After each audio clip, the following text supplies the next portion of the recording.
This is the KennyM show.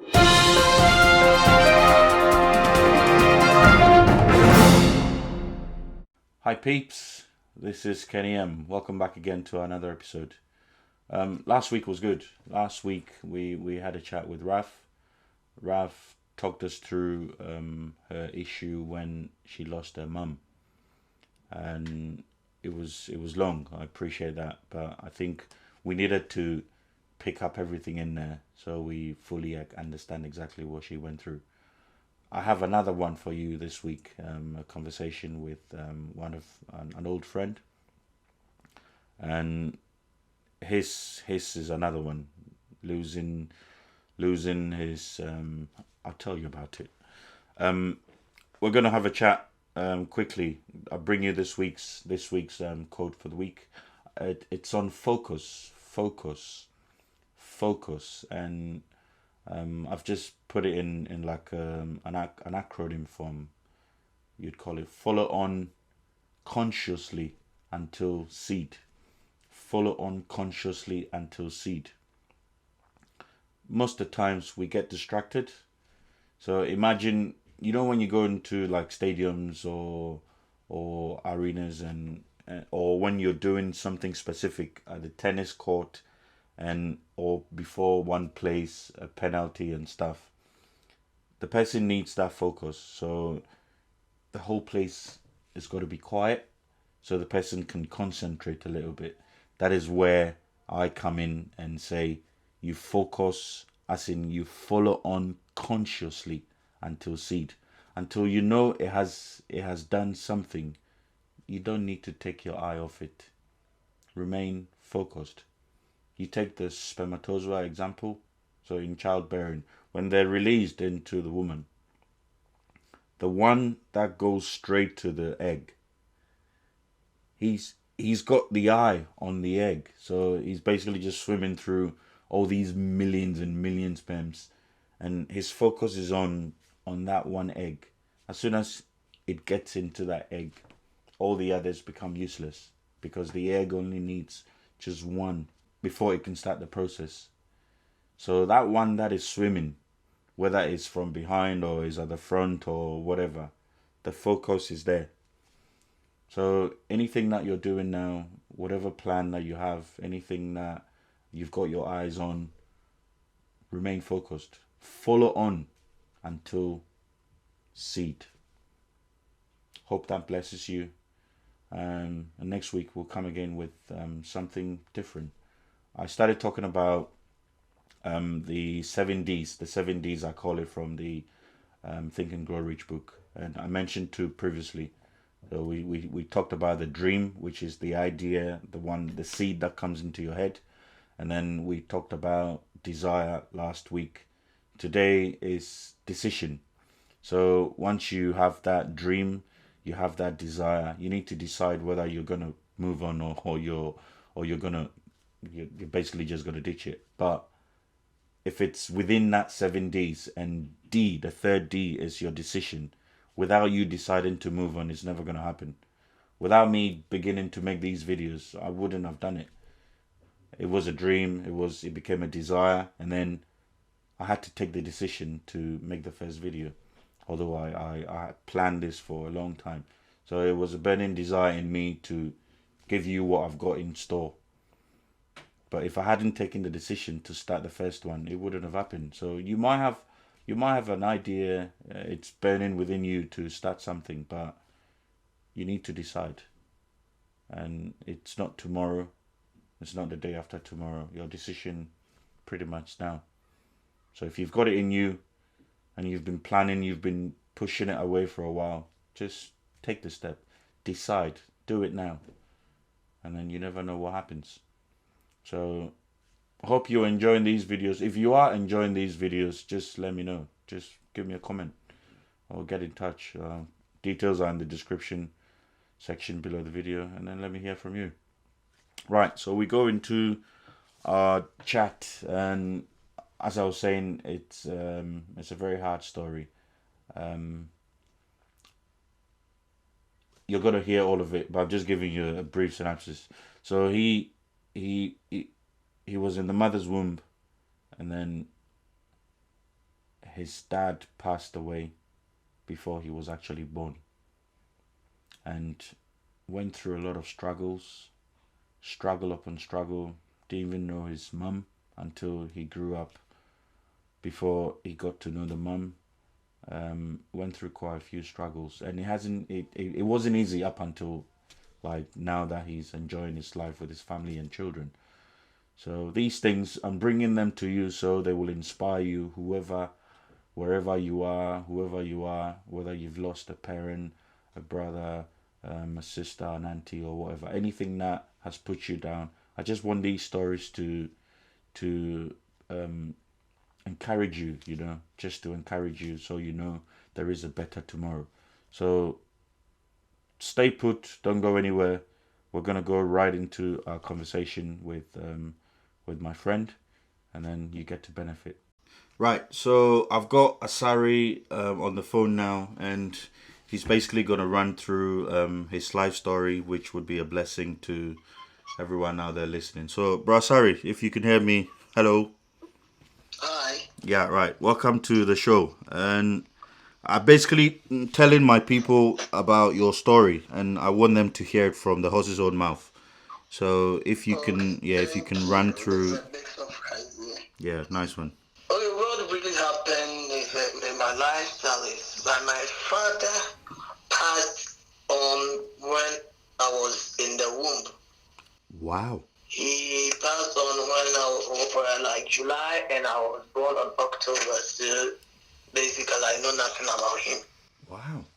But I was fortunate then to have a grandma, that's my father's mother, being around. So she took me in from my mom's place when I was given birth in 2 weeks, like 2 weeks on earth. She took me out from there. Right. And she took me in with her, and she was a cook at State Experimental then. Oh, So your grandmom. Yes, she was a cook. Oh, okay. That was why I was always at the kitchen. Okay. So what she did was that instead of taking a salary, a full salary, she was taking half of it, and I was paying my school fees. Really?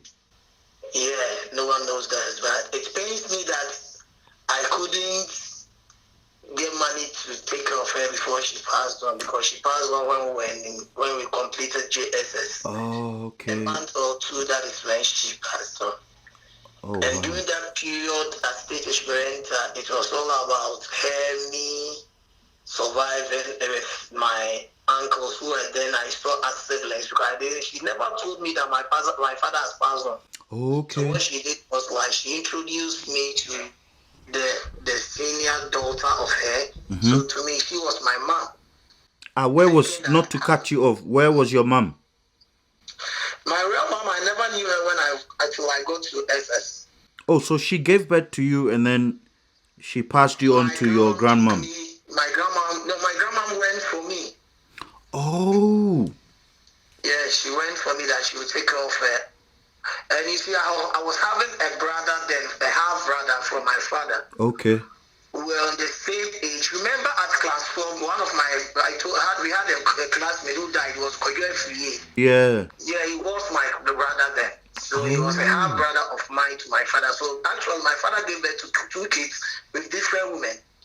But he too passed on when we were in class 4. So he left me alone on this road with my grandma and my uncles and aunties, who were then young, thinking that they were my siblings. Okay. So every time we have to walk from Ahimsa State, that's from around 10 campus to State Experimental every day. Wow. From nursery to JSS. I was fortunate to meet Kwame Jenfi on the road when they were coming. Then I'll pick their car from their house at Asokwa. Oh, their pickup. Then I come to school. Yeah, their pickup there. So I was always on foot, and I always leave home 2 hours before 6 a.m. so that I can meet their car on the way and come to school. 2 hours before 6 a.m. Yes, so like 4 a.m. I have to leave the house. Wow. Because one thing that my grandma taught me to understand, that in life, you might not have money, but when you have a privilege in schooling with have money, and that's how you form what is called classmates, and you look at them, then it push you up high. She was so particular about the decisions and choices I make in life. So hardly will you see me playing around people that are spoiled, because she has this proverb in our car language that says that if you see someone playing a lot, that maybe the person has extra food in his mother's kitchen. Okay. So when the person finishes playing, you go back and eat the food. But what about you? Do you have it? So she made me understood that in life you have to adjust to the situation you are in and look beyond it and just strive forward. So me, I always tell people I was the fortunate person to have such a grandma and to be, because she took me to a good school. Wow. And then to be in state experimental, most of the people have to write exams. Yeah. Before you get access to state experimental. But she told me that, listen to me, I'm not that I'm financially sound, but I'm sacrificing for you. But God being so good with and she was a religious being, a Christian for that matter. Okay. So she always carried me to church. During weekends, the only thing I do in the house is to clean the house and go to the church premises the whole day, to spend the whole time there cleaning the church place. Really? Yes. Okay. From church to house to school. She will tell you, listen to me, you don't have to have, and you see, she was staying in the neighborhood that is an enclosed neighborhood. Okay. Like an estate. Yeah. It was a residential area. So in her life, she made things comfortable a bit for us. Though what to eat was an issue then, but she didn't bother sacrificing for us to eat, for her to starve. Okay. I get it. All this I never knew my mom and my kid sisters. Yeah, so tell me about how you got hold of your mom as well. So when we completed JSS, the first term when our results came in, I had high school then, but she has passed on. Oh. So I didn't have anyone to take me to secondary school. Oh, you mean? So first term I was home. You mean your grandmom had passed on? Yes. Oh. So I couldn't go to high school. I was home then. I was introduced to a woman who used to visit our house as a friend to my auntie. Don't know if she was my grandma. Wow. But the whole thing was my grandma didn't want me to know that my father is dead, so that I'll be having that feeling that I don't have a father. All that she wanted me to, so she kept that side from me. Okay. So it was an agreement with my mom so that I'll not be asking questions. When I was introduced to my mom as my mom, it was like I have to move from my grandma's place, because since she has passed on, you can't stay here with us, so go to your mother's place. And who is my mom? And you didn't have any idea who your mom was as well? I didn't have any idea. So a friend of mine who is like a brother to me, he's called Joseph Akoto, he took me into his father's place, who stays around the vicinity. But we used to go to church together. And the father knew my father, so the man took me in. It was in the house that my mom came, that she had said the whole thing that was happening. So she wants to come and take me. So I was like, hey, I had a mother and I never knew. So she didn't come forward because she was shielding the fact that they didn't want you to know your dad wasn't no more. Yes, that is it. I didn't hold anything against them, because I got a grandma who made me feel a motherly love. Yeah. I never hold up to date. I always tell her she made the best decision. Yeah. If she has taken me in then without my father, what she has done, because she was young then. Okay. Oh, so she was young to take care of you when you were... Okay. So when I got to know her, she moved me into PUC. Then I saw this house, then at this house I used to visit here. Not knowing it was for the senior sister. Oh. So I went to stay there, that place to another story, because I had this grandmom there, and my mom had married, so I couldn't move in with my mom because of the stepfather. Okay. So I have to stay in her sister's house. And that grandmom there was so hell of a story. Oh, wicked. You're very wicked. You could palm fufu for her to eat, and she would give you gari to eat. Oh, God. It was stressful then, so serious. Then my admission I got was Swansea Secondary School. Looking at you having high school Yeah. admission and now going to Swansea Secondary School, it was another story, bro. Wow. At that school, I went into a boarding house, and knowing how you living alone in an environment like so, you know what secondary school was. Yeah, yeah. But I took one decision in life. That's what my grandma told me. That everywhere you go, you have to make the best out of it. Yeah. I did business, thinking I was a business student. They changed the headmaster. She came and said, "No, you are about 10 students are in a wrong classroom instead of being in another classroom." And you know that we are in JSS 2 moving SS 210 moving to SS3. She changed your course. They changed my course to visual arts, that they took me in as a visual arts student, not as a business student. But I chose business in high school, so thinking that I was doing business there. So this place, you don't have anyone who will come and talk because you wanted to take money, but don't have the person who will just finance me. Well, so you moved into year 3 with visual arts. Yes. When you hadn't actually studied anything from year 1. Nothing. So I had 2 years studies to finish with them before I get to the final exams, and it was a tough time, bro. Wow. Then I told myself I have to finish this school, not just finishing it, but with good grades. Yeah. Which is a good grade to qualify me to the next level. And you know, those times being in a school like that, you are not privileged to be in other schools. So there are things you will not have access to it. Yeah. But we did our best. During that time, I got to know my mother's mother, who was now financing my secondary school. Oh, okay. On our first day of our English paper, you remember we wrote the first paper was English, right? Yeah. My mom passed out. When I was about writing exams, after I finished the objective question, we were going to do the theory.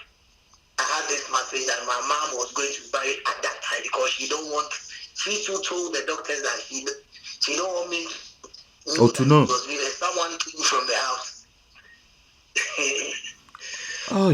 Since I was in the board now, she has been in the hospital for like 3 weeks. I never knew because then telephone was not that common, you know that. Yeah. It was letters that we write around. And some guy came for a visit because her sister has issues, so she was coming to resolve it at the school. And he told me, your mom is being married right now, so I'm talking, and you're here writing English. This is shocking. So I left the paper. I did not write it. Oh, you didn't write? You didn't write it? No, I was not in the right frame to write. So I went straight and I saw my mom going to be buried. I remember she was buried in a pink coffin because that's her favorite color. Wow. So what did you do after the burial? I came back to school. Well, and carried on writing the exams? I wrote the rest of the paper, but English I wrote just the objectives. Wow. So when we completed the session, I came and I saw the relative that she has left 2 girls. And how their father was behaving. I saw that if I don't stand in for my siblings, they can't be tough like me.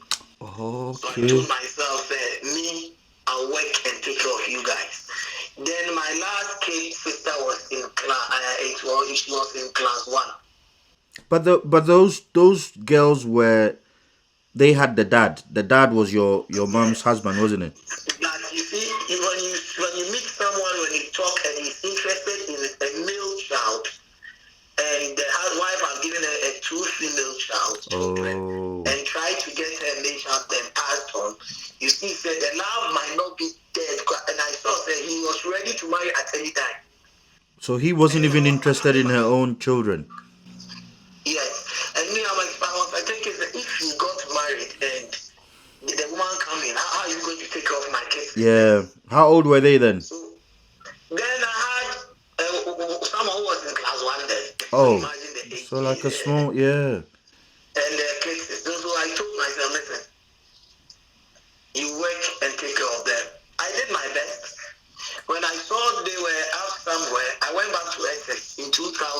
2007.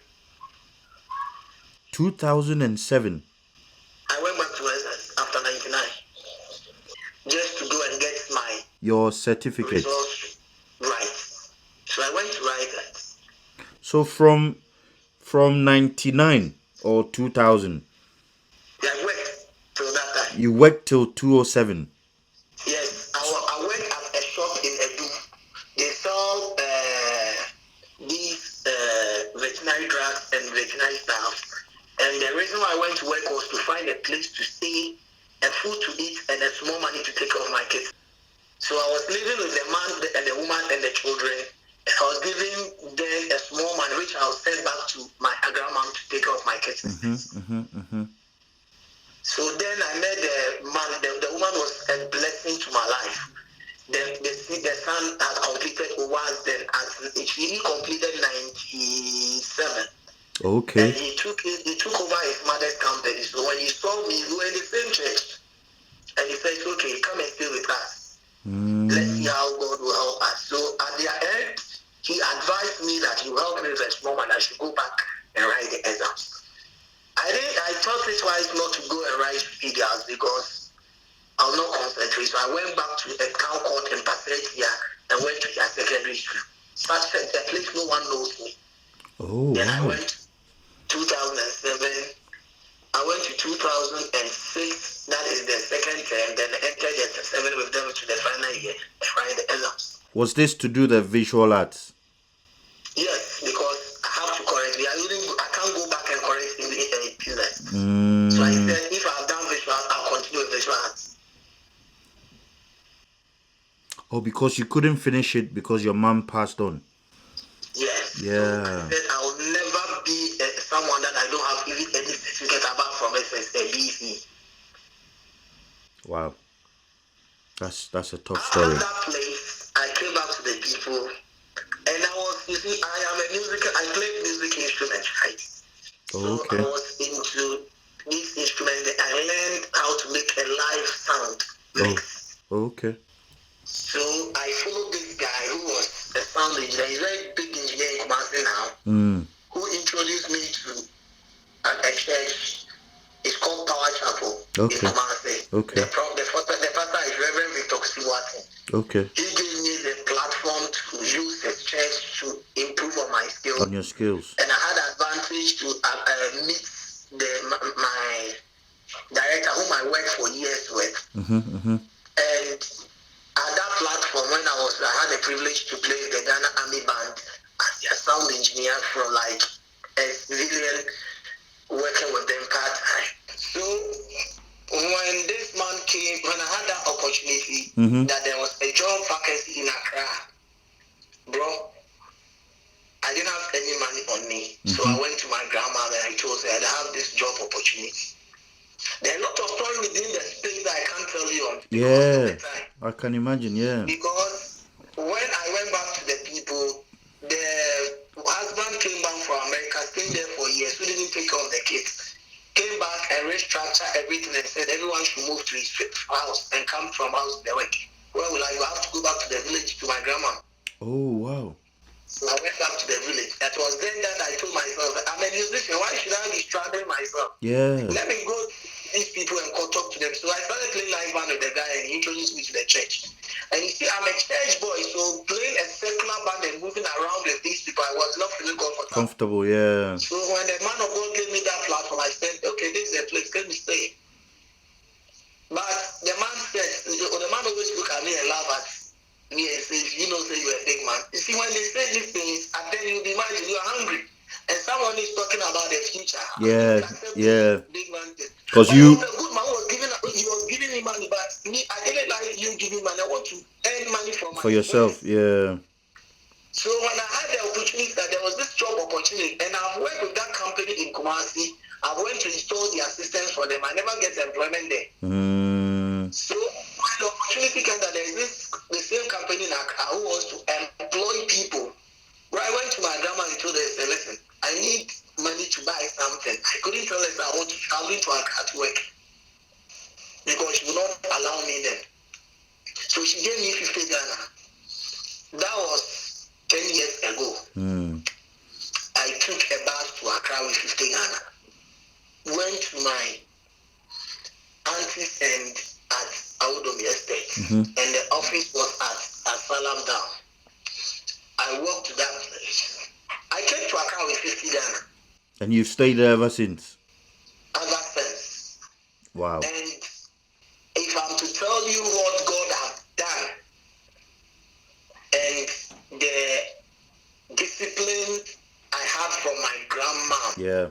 And if I always tell people that choices and decisions are made by yourself. If you make the right choice, you can make the right decision. Yeah. But if you make the wrong choices, you make wrong decisions. Yeah. Yeah, I believe that they go together. I can't say I made the right choice, but I took a wrong decision. It's never true. So when I came to Accra, the first thing I told myself, I'm here to work, not to fraternize or make friends. Yeah. So even in my family house I was staying, I didn't take in a room. I took a sitting room, not a bedroom. So you could say. Bedrooms there. They asked me to use, but I said no. I'll feel comfortable as if I own this place. Yeah. Let me sleep in your sitting room because you sleep there at 4 a.m. So when you are coming to sleep, I'll wake up and bath and walk to the office. So for the first 1 year of my life to the office, in and out, I was working, trekking every day. Wow. Let's do fast forward. So basically, looking at your story, it's unfortunate at the beginning because it wasn't your choice for your dad to pass away at the time that you were born, and then when you were given birth, your mom felt she was young, so your grandma took you in, and then took care of you up until the time that she also passed on.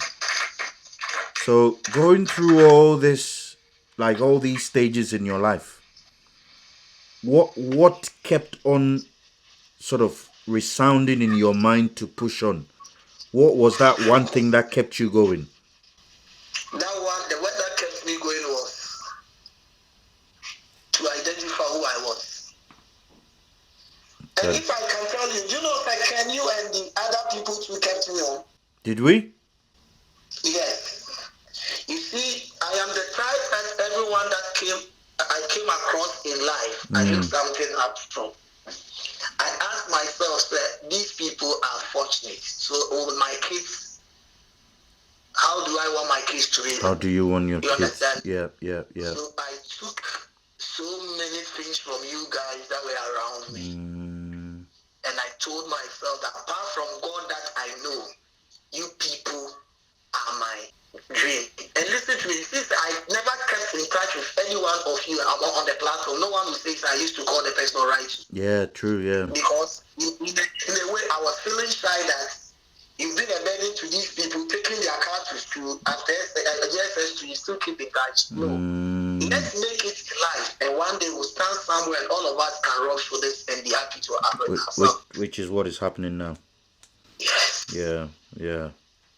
Right. Yes, so the one kept me on is, first of all, say focus. And the next thing I will tell people that decision and choices. It's a decision and choices, isn't it? You can be religious like me, but believe me, if you take the wrong choice, the next step you take is a wrong decision. It's a wrong, yeah. That's good. That is what kept me going. Good. I really, really appreciate your time. And I think those two keys are the ones I believe you're going to leave for people to have a focus in life, regardless of their situation, and then to also take or make the right decisions or make the right choices so their lives don't turn out worse. Yeah. Is there anything else? Yeah. I want to end on this, that don't look at your today and think that your future is bad. Yeah. Look at your today that you have a bright future. Yeah. And you know that now when I look at my kids and look at by the grace I'm driving, I was like, hey, me driving. Then I was begging people for car. Wow. You see, so sometimes I tell myself, if you stay focused and you take It's better to look at people and take refuge in them. I like that. I honestly appreciate your time. It's been fantastic. I was always waiting to hear the full story, and I think I'm really blessed that you came on and blessed people today. So thank you so much for honoring the invitation. Thank And you too. yeah, And I and want to say something. I mean, yeah, God bless you. thank you. You are the few people that kept us on our toes. Remember, sometimes I'll fight in school and you'll be the only person that come around me. Because literally our dresses was not nice as those people. But you see, oh yeah. I know. But I remember everything. That's why most of the picture I'm not in. Because the teachers will say, your car is out and leave the picture. Okay, If I okay, walk okay. somewhere, then they will snap their picture. I mean, I'm the type, nothing can bring me down that I care was a hard classmate. Yeah, yeah. That is life. Nice one. God bless you for giving me this platform. Yeah, I appreciate that. I Thank never you. knew I'll share my story to anyone. I love your God story, bless honestly. I know it's really gonna bless somebody out there. Honestly. you. God bless you. Thanks for staying put, and hopefully you've listened to Asare. You've gone through his story, and I believe it has blessed you one way or another. And I was noting down when he was talking, and the final part, which is what he went through, losing his dad before he was even born, going through a few years without even knowing his mum, his granny taking care of him. Unfortunately, granny passing away, and that putting him in a state of shock. Him not being able to even go through to high school at the right time, and then eventually the mum coming along when the granny died, and mom also passing away along the line, and then leaving behind two younger sisters, and then he had to basically pull out of school to work and assist and help these girls because they were very young. And then he did that, didn't forget about his education, managed to pick that up along the line, and then he pushed himself through, sleeping in the living room of a relative, waking up in the morning. He's been through a lot, and it tells you, if my parents have passed away, but when I listened to his story and then I compared his to mine, I was lucky, honestly. My mum passed away when I was nearly finishing university, and my dad passed away in 2020, just in January, and I was a grown man, so I didn't really feel it that much. But like in his case, and probably in your case, or in a case of a friend or another relative, it might have been very difficult for you or them to go through. But focus, as I explained beginning of the video, is follow on consciously. You've got to set your mind, so you need to follow on consciously until seed, which is one of Asare's main focal point. He had that in his mind. He had the focus. He didn't want to give up. That's why he pursued. He persisted to the end. And he said, choices, making the right choices. A lot of the story or his life, he didn't really have a choice, because it happened even before he was born. Or death, you don't choose to die, or your dad or your mum, they don't choose to die. It just happens. But in his life, he made certain choices which affected the decisions he had to make in life, and they affected him positively. And now he's enjoying his life with he never gave up. That is what. So he had a focus, and he made the right choices and the right decisions. And one thing that struck me was, he says, don't look at today. So he had the end in his mind. We're gonna go through all of that sometime in another series, but he had the end in his mind. He wasn't looking at his current condition. He wasn't looking at the today, whether he hasn't got money or no. His aim was at the end. So look beyond the now, look into the future, look at the dream, look at where you want to get to, and let that inspire you to move forward. Hopefully that blessed you. This is the concluding part of Dealing with Grief series. We've gone through 6 episodes, and hopefully that blessed you. We might pick it up again sometime later, But for now, we're gonna put that aside for now. I've got something special for you next week. So stay tuned. Same time next week, and then I'll be here again. Thank you. Stay blessed. This is the KennyM Show.